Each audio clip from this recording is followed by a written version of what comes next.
picture this. It's 2:00 a.m. You're lying in bed, staring straight up at the ceiling. Just watching the shadows from the streetlights. Yeah, exactly. Your chest feels incredibly tight. You realize you haven't taken a full deep breath in hours. And your mind is just absolutely racing. Right. Because you've just had one of the worst, most gut-wrenching fights of your entire relationship. And as you lie there in the dark, replaying every sharp word, you're probably spiraling. Oh, yeah. You're searching for answers, wondering, is my partner toxic?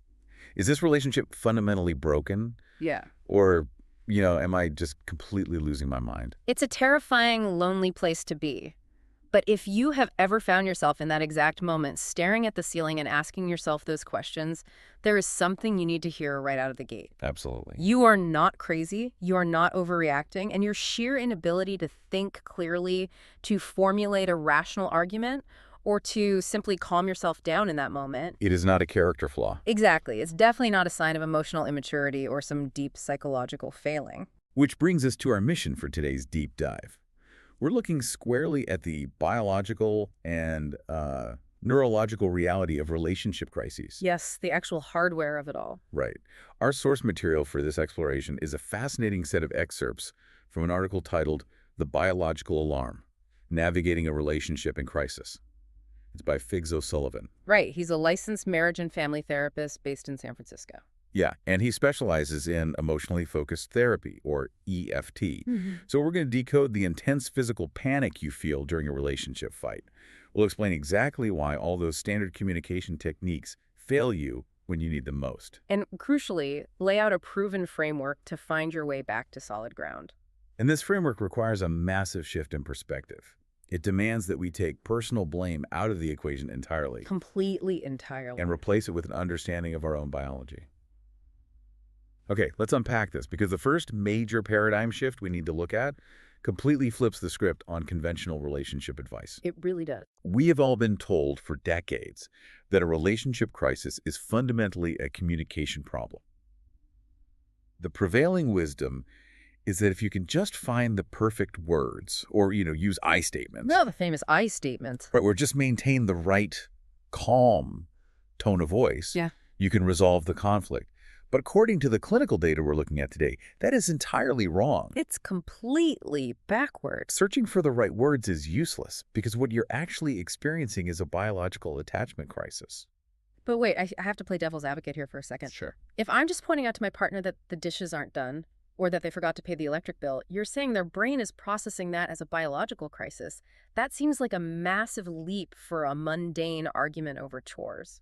It sounds like a leap until you look at how human survival hardware actually operates. When you are in a secure, calm state, your prefrontal cortex is online. That's your logic center. It's the part of your brain responsible for reason, analyzing facts about the electric bill, and utilizing those advanced communication skills. All right, the rational brain. Exactly. But human beings are fundamentally an interdependent species. We are wired from the cradle to the grave to require emotional bonding. It is our primary survival mechanism. Survival mechanism, not just a nice to have. No, absolute survival. So when that primary attachment bond is threatened, even by something that seems trivial on the surface, like a dismissive sigh or a harsh tone regarding the dishes, your body does not negotiate with reason. It just shuts down. The prefrontal cortex essentially powers down. Your limbic system, the ancient survival center of your brain, completely seizes control. Your body literally reads that emotional disconnection as an existential survival threat. Wow, so the brain isn't processing the sigh as, oh, my partner's annoyed about the chores. It's processing it as, I am being abandoned, and if I am isolated, I will die. Precisely.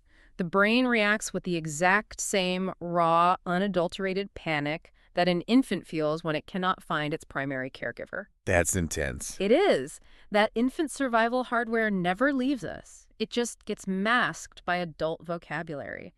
The panic you feel isn't a dysfunction. It's actually the most human thing about you. That makes a lot of sense, especially when you factor in this concept O'Sullivan calls the time machine. Ah, yes, the time machine. Because when your partner turns away from you or suddenly raises their voice, you aren't just reacting to that one specific stimulus in the kitchen. Your nervous system activates this time machine and collapses the past into the present. It merges them. Right. It floods the current moment with every instance of abandonment, dismissal, or profound disappointment you have ever experienced, stretching all the way back to your childhood. And that is why the reactions feel so disproportionate to the actual event. Your body is flooding the current living room disagreement with the unresolved panic it felt when your earliest caregivers failed to meet your needs. Or when a past partner deeply betrayed you. Exactly. The pain of the past multiplies the pain of the present, rendering the current environment incredibly dangerous to your nervous system.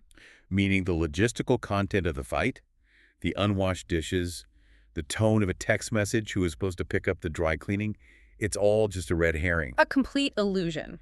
Because underneath the shouting, or underneath that heavy, icy silence some couples fall into, your nervous systems are desperately begging to answer just two fundamental questions. And they're very simple questions. For one partner, the internal question is simply, are you there for me? And for the other, the question is, am I enough for you? Because those two questions are tied directly to your limbic survival, they feel like matters of life and death. Literally life and death to the brain. Yes. When the answer seems to be no, we immediately launch into protective strategies.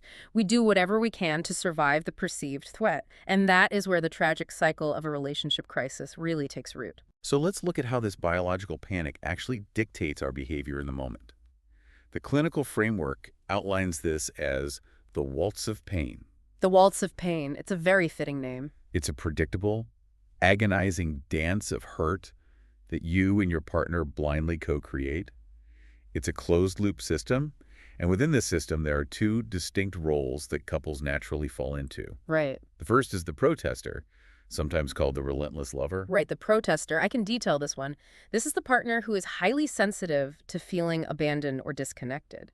When they feel the emotional distance opening up, they protest it loudly. They get vocal. Very. They might criticize, make demands, or relentlessly pursue the other person through the house, demanding a resolution right then and there. From the outside or to the partner on the receiving end, it looks incredibly aggressive. It definitely looks like an attack. It does look aggressive, but a crucial distinction needs to be made here. This protesting behavior is not a malicious attack. It's a frantic, desperate bid for connection. They're just terrified. Exactly. The protester is constantly scanning the emotional landscape of the relationship, terrified, trying to answer that first core question, are you there for me? When they yell, their limbic system is essentially crying out for reassurance that the bond still exists. But then you have the counterpart in this waltz, the withdrawer or the reluctant lover. When the conflict gets intense and the protester comes at them with criticism, the withdrawer protects themselves by shutting down. They retreat. Right. They might go completely silent, physically leave the room, or become coldly, intensely logical, refusing to engage with the emotion of the argument. Which is the worst thing you can do to a protester. Naturally. This makes a protester even more frantic, because a blank face and silence look exactly like indifference. It looks like the withdrawer simply does not care that the relationship is burning down. But we know that is not indifference at all. Not at all. Internally, the withdrawer is experiencing a massive physiological freeze response. They are undergoing a complete internal collapse under the weight of feeling like a perpetual failure, a constant disappointment to the person they love the most. They're stuck on that second question. Yes, am I enough for you? They are overwhelmed by it. The silence isn't a lack of caring. It is a profound emotional overload.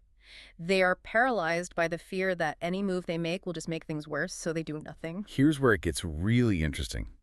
The text uses this vivid analogy of a boomerang to describe how these two roles interact and trigger each other. The boomerang analogy is brilliant. Right. Imagine you are holding a boomerang. You perceive a negative signal from your partner. Maybe it's a harsh word, or maybe it's them walking away. You feel a reactive surge of pain, anger, or frustration. And you have to do something with that pain. Exactly. To survive that intense emotional pain, you take a protective action to push it away from yourself. You throw your boomerang. If you are the protester, your boomerang is a sharp criticism or a demand. And if you're the withdrawer, your boomerang is a wall of silence or a physical retreat. You throw this protective defense mechanism out to keep yourself safe. But that action guts your partner. It hits them right in their deepest, most raw vulnerability. It confirms their absolute worst fear. Exactly. And so what do they do when they are hit and hurting? They grab their own protective boomerang and throw it right back, hitting you squarely in the face. It is a tragic, self-feeding loop. It really is. The harder the protester reaches out for reassurance through their demands, the further the withdrawal retreats for safety. And that withdrawal completely confirms the protester's absolute worst fear of abandonment, So the protester escalates their demands. which in turn confirms the withdrawer's worst fear that they are a total failure and cannot get anything right. It just spins out of control. Every single attempt you make to fix the problem from inside this dynamic is just pouring gasoline on the fire. You are both accidentally guaranteeing that the other person feels more hurt. The vital takeaway for you listening to this is that your partner is not the enemy. No. The cycle itself is the common enemy. Recognizing the cycle as a third entity in the room is essential for any real repair to happen. You're just two hurting people trapped in a biological loop. Yes.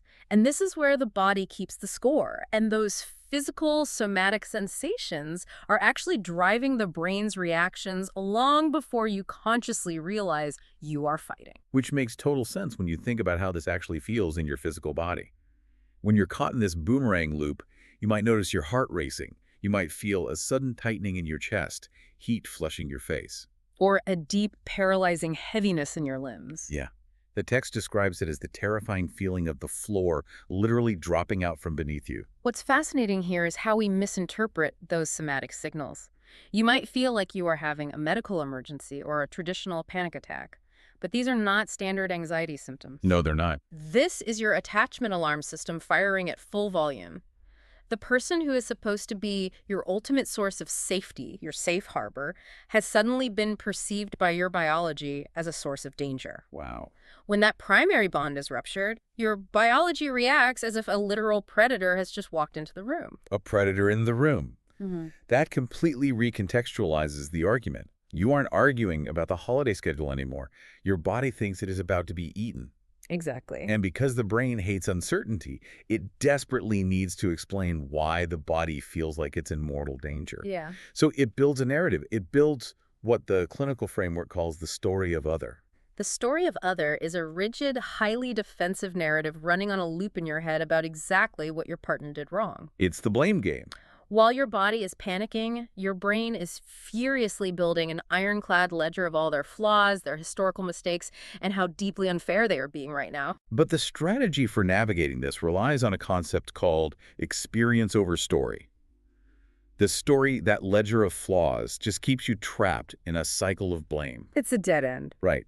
The physical bodily sensation is the absolute truth of your vulnerability. This brings us to what is arguably the single most powerful clinical intervention in an acute relationship crisis. And that is a technique called stop the tape. Stop the tape. Stop the tape is brilliant in its simplicity, though incredibly difficult to execute in the heat of the moment. It means dropping beneath that loud, reactive anger, which is just the story, to locate the sad, frightened sensation playing underneath in your body. Let's look at what that actually looks like in real time on a Tuesday night in your living room. Okay, set the scene. You're furious because your partner was looking at their phone while you were talking. The tape playing in your head is the story. You are so inconsiderate you never listen to me. You are obsessed with your phone. That's the story of other. Right? But stopping the tape means pausing that narrative, tuning into your physical body and realizing, my chest feels tight, my throat is closing up, and the somatic reality is that I feel entirely alone and invisible right now. You have to stop playing the tape of their flaws and tune into the raw sensation of your own threat.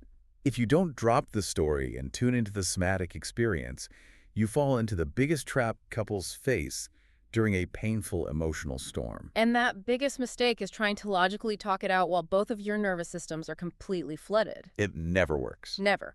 Remember, the prefrontal cortex is offline. You are trying to pour cognitive, logical solutions onto a limbic biological problem.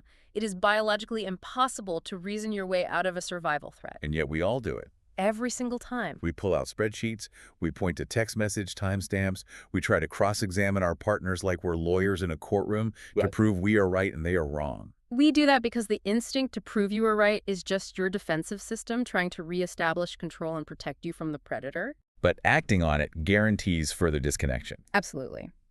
If you keep fighting over the logical details of the argument, you remain trapped in two isolated bubbles of suffering, which the text calls I consciousness. Just me, alone in my pain. Yes. In I consciousness, you are each building a stronger case for why the other person is the villain and you are entirely alone.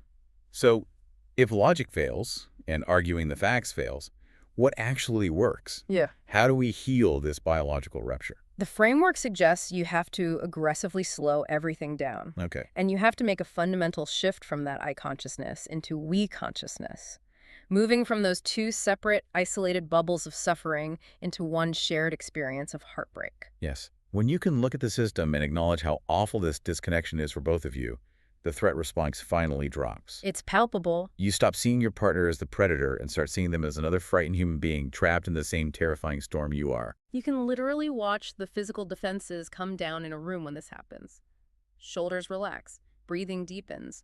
People naturally uncross their arms and sit closer together. This shift is driven by a concept called empathy cubed. It's a three-part framework for finding your way back to solid ground. First, you have to have compassion for me. Right, acknowledging your own pain and somatic panic without judgment. Second, you have to have compassion for you, recognizing that your partner is also flooding, also terrified, and their defensive boomerang is just their clumsy way of trying to survive.